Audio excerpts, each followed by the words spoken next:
Hello, welcome back to my channel. നമുക്കിന്ന് ഇഡലിയുടെയും ദോശയുടെയും ഒക്കെ കൂടെ കഴിക്കാൻ പറ്റിയ നല്ലൊരു തേങ്ങാ ചട്നിയുടെ റെസിപ്പി നോക്കിയാലോ.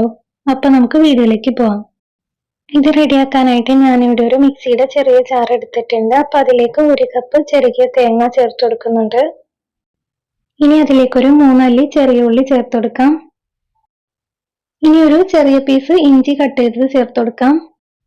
പുളിക്ക് വേണ്ടിയിട്ട് ഒരു ചെറിയ പീസ് വാളംപുളി കൂടി ചേർത്ത് കൊടുക്കുന്നുണ്ട്. ഇനി ഇതിലേക്ക് 1 ടീസ്പൂൺ അളവിൽ മുളക് പൊടി ചേർത്ത് കൊടുക്കുന്നുണ്ട്. ഞാനിവിടെ എരിവുള്ള മുളക് പൊടിയാണ് ചേർത്ത് കൊടുക്കുന്നത്. കാശ്മീരി മുളക് പൊടി ആണെങ്കിൽ നല്ല കളർ ഉണ്ടാവും.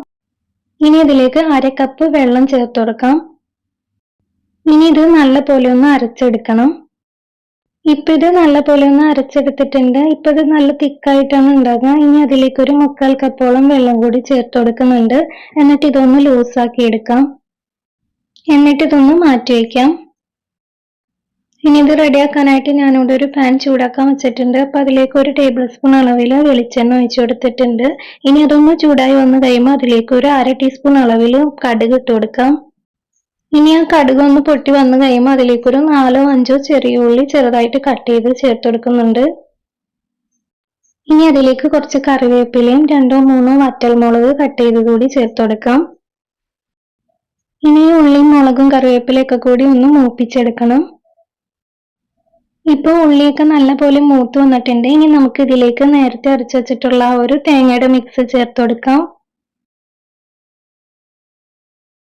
ഇനി ഇതിലേക്ക് ആവശ്യത്തിനുള്ള ഉപ്പും കൂടി ചേർത്ത് കൊടുക്കാം. ഇനി ഇത് തിളപ്പിച്ചെടുക്കേണ്ട ആവശ്യമൊന്നുമില്ല.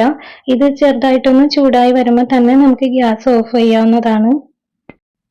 ഇപ്പൊ നമ്മുടെ തേങ്ങാ ചട്നി റെഡി ആയിട്ടുണ്ട്. ഇത് നമുക്ക് ദോശയുടെയും ഇഡലിയുടെയും ഒക്കെ കൂടെ നല്ലൊരു കോമ്പിനേഷൻ ആണ്.